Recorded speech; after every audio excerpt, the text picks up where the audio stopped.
Hello, my beloved reality benders. Welcome back to my channel. My name is Dominique Davis, also known as Brown and Bindi, and here on this channel we practice flexibility of the mind, the body, and the spirit. Today I am coming to talk to you guys about something that is a little creepy crawly, but it's time, we gotta talk about it because it affected me. This morning I woke up a little sick, you could probably hear it in my voice. And usually when I wake up in the morning, I listen to high vibrational music. I'm not gonna lie, sometimes it's Christian music. That Christian music really gets me going. That's usually what I listen to in the morning. But this morning I felt really sick. So I was just like, you know what? I'm just gonna cuddle up on the couch, watch some TV, watch some YouTube, and just, like take a morning to just be a little bit passive, right?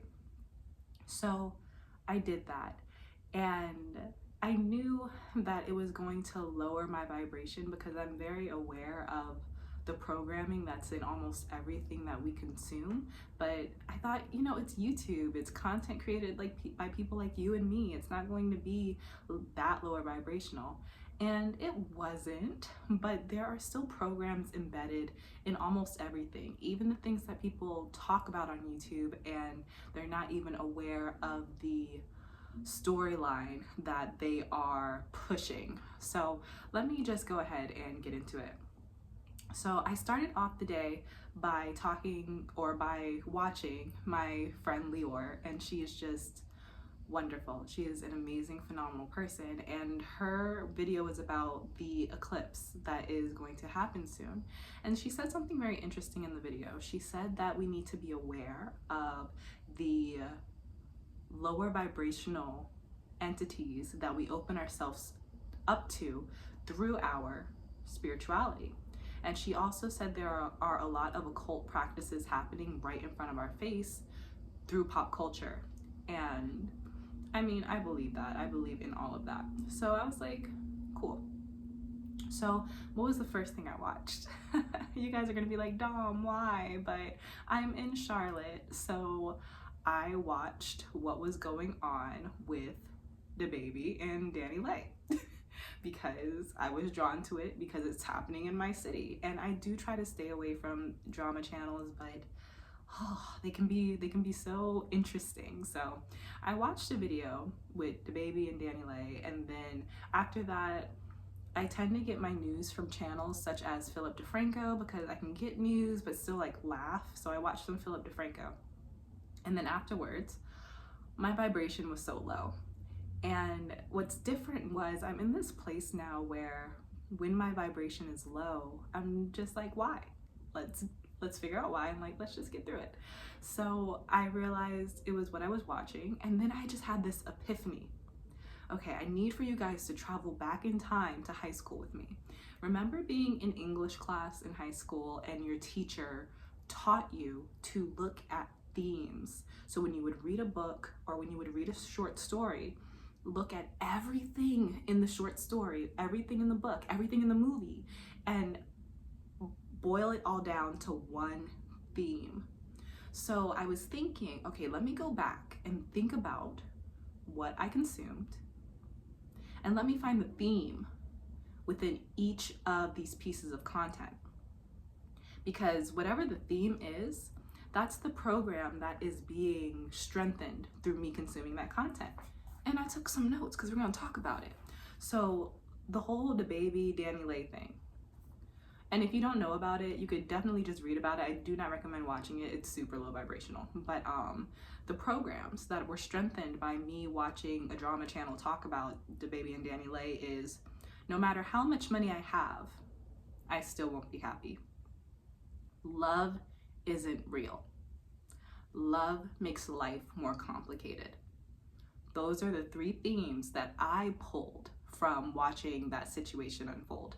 So I encourage, if you even do decide to watch, when you're done, instead of emotionally opening yourself up and identifying with the situation, look at it from a more objective place and say, what is the theme of the situation? What is the program that's being communicated through the situation? So then Philip DeFranco, he talked about Shawn Mendes and how everyone thinks Shawn Mendes is gay and how that really frustrates Shawn Mendes. So the theme I got from that was, it doesn't matter how much you mind your own business, the world will still try to define you. After that, it was about the football player abusing the mother of his child. Love is not real. After that, the Christopher Belter situation, the young man who abused 4 women and then did not get any jail time. Evil will win. And then lastly, the Julius Jones situation, the man who was relieved of his death row sentence but will still spend a lifetime in jail for a murder that there is evidence that proves that he's not guilty of. Evil wins. Okay.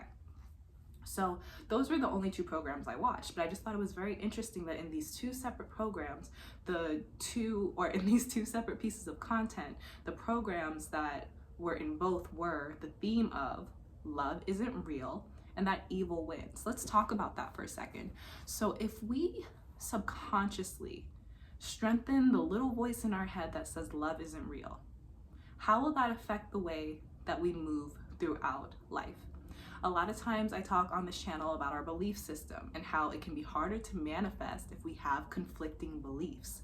So if we are attempting to become people who act from a place of love, who think from a place of love, who rise and raise our vibration from a place of love, if that's what we're intentionally trying to do, but we're feeding the program in our mind that is sneakily saying in the back of our mind, well, love's not really real, so what are you doing? You know, like how can we focus our energy from a place of love when we're still consuming content that tells us that love isn't real? And don't get me wrong, I'm not going to stop watching YouTube. I'm not going to stop consuming this content because honestly, it strengthens my awareness. But my point is, when you're not aware of it, or when you are consuming hours upon hours of it, and it's strengthening these subconscious programs within your mind and you don't even know it. You don't even know why you resist love. You don't even know why you resist having a higher moral compass. If you think that evil wins, why would you try to be a good person? When someone cusses you out, like, why would you try to not cuss them out back? When someone wants to gossip with you, why would you resist gossiping if you know that evil really does win? There's not a reason to try to be good because evil wins anyway. When you strengthen those programs, it confuses the belief system that you are intentionally trying to build. So what is the point of all this? I made sure to write my point at the bottom. These are all illusions. These are all illusions. Saying that love isn't real is an illusion. Of course, love is real. Love is what gives us energy. Love is what allows me to make these videos. If I didn't make another video after this, I would still know, and don't worry, I'm not gonna stop or anything, but I would still know that what got me through the last, 3 years of making these videos was this love that I felt in my heart, not just for each of you, but just for life in general. Making these videos makes me love myself. It makes me love the life experience that I'm having. And it also makes me love the possibility of what the future could be. That's all fuel that I get through the feeling of love. So if love isn't real, or let me not even make it a duality thing, it's an illusion. It's an illusion. There's no reality that exists where love is not real. It's impossible. It's impossible. Even if you look at it from a scientific standpoint, when women have babies, there are chemicals that release in the brain that we equate to love. It's scientifically proven. Love is very real. The second thing being, evil always wins. Evil will always win. An illusion.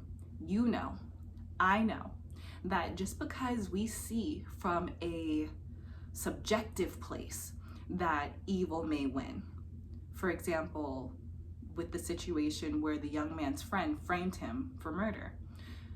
Just because we see from the outside that the person who actually committed the murder got away with it, we know that he's living with that every day. we know that he's living with that guilt every day. Evil may win from the outward perspective, but if a person commits a specific act, or if a person is prolonging or perpetuating pain in the lives of others, it's because that person themselves is in pain. We know that. So this idea that evil wins doesn't really make any sense, because if evil would win, that would mean that the person who is evil is happy, and evil people are not happy. So when we come back to understanding this, we can see so clearly how these programs are put into our reality in order to keep us down, in order to keep us from fully committing to love, in order to keep us from fully abandoning evil. And I know that evil is such a bizarre word, it's such a bizarre concept, and each of us can identify what evil is differently. You know, we all have different perspectives, but at the end of the day, it's what your internal guidance system says. What allows you to feel here and what allows you to feel down here, and everything in between. And we use everything in between to teach us. But when we fall into the illusion, when we allow the illusion to become a part of our belief system, instead of moving forward with the intention of putting love into everything we do, we stay in our 3D reality and we give away our power. And that's the point, right? That we give away our power. So I don't really have much more to say about it. I just hope that maybe I gave you a different perspective to look at what is regular and to see it as maybe everything that's regular is regular for a reason. Because I'm learning every day that higher vibrational thinking, higher vibrational content, learning and moving and acting from a place of love isn't the norm, but it should be. So it's our responsibility as reality benders, as the bendy bunch, to focus on love so that we can put out love and so that we can transcend these illusions, because these illusions can be so convincing. They can be so convincing. And yeah, that's all I got. So I hope that you enjoyed this video, because I enjoyed making it. If you did, give it a thumbs up so everybody on YouTube knows that it's valuable. Also, if you would like me to expand on anything that I talked about today, just leave a comment down below, because I would be happy to talk about it in the future. Last but not least, please make sure that you are subscribed and that you click that notification bell so that you can be notified when I come out with new videos. I love you so much. Thank you for being a part of the Bendy Bunch. I will see you next time. Bye.